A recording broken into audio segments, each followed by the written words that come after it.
পিরোজপুরের ইসাক আলী পান্না গত ৩ দিন আগে ইন্ডিয়ায় পালাতে যাওয়ার সময় বিএসএফ এর গুলিতে নিহত হয়েছে। সেই লাশ ৩ দিন যাবৎ সেই সীমান্তেই পড়েছিল। সেই লাশ দেখার কেউ ছিল না, এমনকি সেই লাশের কাছে কোনো ব্যক্তিও ছিল না। ৩ দিন পর ভারতের পুলিশ যেয়ে সেই লাশ উদ্ধার করে।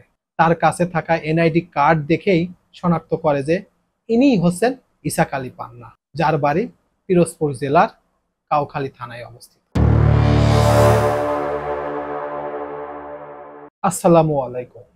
পিরোজপুর জেলার সাবেক ছাত্রলীগ নেতা ইসাক আলী পান্না ভারতে পালাতে গিয়ে বিএসএফ এর গুলিতে নিহত হয়েছে। নিহত হওয়ার পর সেই লাশের পাশে কেউ ছিল না।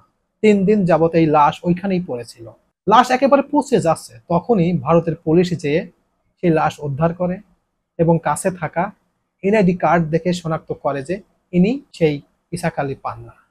সেই লাশ এখন পর্যন্ত নেওয়ার কেউ নাই। সেই লাশটা গ্রহণ করবে কি, সেই লোক এখন পর্যন্ত খুঁজে পাচ্ছে না কে।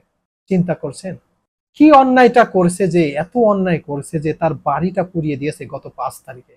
তারপর ভয়ে রাতের আধারে কোনো পাসপোর্ট ছাড়াই গোপনে যেতে গেছে, বিএসএফ গুলি করে মেরে দিয়েছে। অনেকেই বলছে যে তিনি হার্ট অ্যাটাক করেছেন, অনেকেই বলছেন যে পাহাড় থেকে পড়ে গেছেন। আসলে কোনটা সত্য সেটা কেউই জানে না। তিনি তো মারা গেছেন, একটা লাশ পড়ে আছে, সেই লাশ নেওয়ার কেউ নাই। সেই লাশটা পচে যাচ্ছে, সেই লাশ থেকে গন্ধ বের হচ্ছে, তখন পুলিশ এসে নিয়ে যাচ্ছে। সেই লাশ এখন বর্তমান শ্রীলং এর একটি থানায় রয়েছে। সেখান থেকে লাশটা আনবে কে, সেই লোক খুঁজে পাচ্ছে না। কারণ ইসাক আলী পান্নার ছেলে কিংবা তার আত্মীয় স্বজন তো অবশ্যই আছে, তারা কেন যাচ্ছে না? তাই একটি কথা বলবো ভাই, এই রাজনীতি করার দরকার নাই ভাই। যে রাজনীতি করলে বাংলাদেশের আপামর জনতা আপনাকে খারাপ ভাষায় গালিগালাজ করে, আপনাকে জুতার মালা মারে, আপনার দিকে ডিম ছুঁড়ে মারে, এমনকি লাথি মারে, সেই রাজনীতি করার দরকার নাই। এই রাজনীতি করার চেয়ে ঘরে বসে থাকা অনেক অনেক ভালো ভাই। আজকে যারা ক্ষমতায় নেই, বিগত ১৫ বছর ধরে বাংলাদেশের সাধারণ মানুষের বাক স্বাধীনতা কেড়ে নিয়েছে। বাংলাদেশের সাধারণ মানুষ ভয়ে কথা বলতে পারতো না। একটা মানুষ যদি সোশ্যাল মিডিয়ায় কোনো কিছু লেখেও, তার বিরুদ্ধে বিভিন্ন ধরনের হত্যা হামলা, আয়নাঘর, ডিজিটাল সিকিউরিটি আইন, এমনকি যত ধরনের লোমহর্ষক শাস্তি আছে সেই শাস্তি দেওয়া হতো। একটা মানুষ, বাংলাদেশের সাধারণ মানুষ বুকের মধ্যে অনেক কষ্ট নিয়েই এতদিন ছিল। সেটার বহিঃপ্রকাশ ঘটেছে গত ৫ তারিখে। গত ৫ তারিখে আওয়ামী লীগ থেকে শুরু করে যত নেতা ছিল, যেগুলো আলোচনার ভিতরে ছিল, প্রত্যেকটা নেতার বাড়ি পুড়িয়ে দিয়েছে, তাদের বাড়ি ঘরে একেবারে লুটপাট করে নিয়ে গেছে। এটা কিসের জন্য? এটা পাপের ফল, এটা কর্মের ফল। এমন অন্যায় করেছে, সেই অন্যায়ের জন্যই এই কাজ করেছে। আজকে যদি তিনি ভালো কাজ করতেন, আজকে যদি জনগণের ভালোবাসা নিতেন, তাহলে এটা কখনোই হতো না।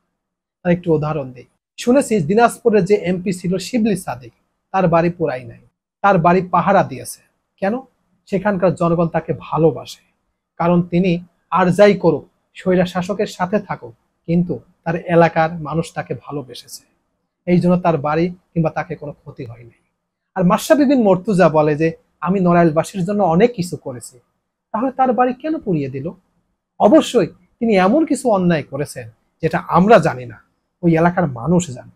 এই জন্য ওই এলাকার মানুষ তার বাড়ি পুড়িয়ে দিয়েছে। মাশরাফি বিন মর্তুজা আফসোস করে বলছেন যে আমি তো বড় মাপের কোনো খেলোয়াড় নই, আমার যতটুকু অর্জন, যত ট্রফি ছিল সবকিছু ওই বাড়িতেই ছিল।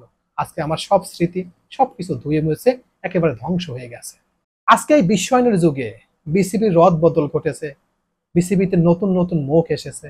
আজকে যদি মাশরাফি বিন মর্তুজা কোনো দল না করতো, নিরপেক্ষ থাকতো, তাহলে ওই ভালো চেয়ারটা, ওই চেয়ারটা তার পাওয়ার কথা ছিল। আজকে তিনি সেই চেয়ারটা পান নাই, শুধুমাত্র এই রাজনীতি করার কারণে। ভাই, সবার জন্য রাজনীতি না রে ভাই। রাজনীতি শুধুমাত্র খারাপ ব্যক্তির জন্য, ভালো মানুষের জন্য রাজনীতি না। যারা মার খেতে পারে, মিথ্যা কথা বলতে পারে, তাদের জন্য রাজনীতি। বাংলাদেশে যে প্রেক্ষাপট, সেইটা হিসাব নিকাশ করে দেখা গেছে যে যে চিটার বাটপার, যে ঘন ঘন মিথ্যা কথা বলতে পারে, তার জন্য রাজনীতি। মাশরাফি বিন মর্তুজা সেলিব্রিটি, তাদের জন্য রাজনীতি না। সেলিব্রিটি সারা বাংলাদেশের, বাংলাদেশের ১৬ কোটি মানুষের, তারা কেন রাজনীতি করতে যাবে? আজকে রাজনীতি করার কারণেই ফেরদৌস পালিয়েছে, নিপুণ আক্তার পালিয়েছেন, রিয়াজ পালিয়েছেন, মাশরাফি বিন মর্তুজার বাড়ি পুড়িয়ে দিয়েছে, তারপরে সাকিব আল হাসানের বিরুদ্ধে হত্যা মামলা দেওয়া হয়েছে। কেন ভাই? এই রাজনীতি কেন করবেন? যে রাজনীতি করলে আপনার সম্মান থাকবে না, এই রাজনীতি কেন করবেন? আজকে ইসাক আলী পান্নার লাশ পড়ে থাকে, তাকে কেন পালাতে হবে? আজকে পালাতে গিয়ে বিএসএফ এর গুলিতে নিহত হয়ে 3 দিন লাশ পড়ে থাকে, সেই লাশ নেওয়ার এখন পর্যন্ত কেউ নাই, সেই লাশ শনাক্ত করার কোনো ব্যক্তি নাই। তাহলে সেই রাজনীতি কেন করবেন বলেন? আমি মনে করি এই রাজনীতি করার চেয়ে বাড়িতে বসে থাকা কিংবা সন্তানাদিদের দেখাশোনা করা অনেক অনেক ভালো। তো আমার এই কথাগুলো শোনার জন্য আপনাদেরকে অনেক অনেক ধন্যবাদ। আসসালামু আলাইকুম।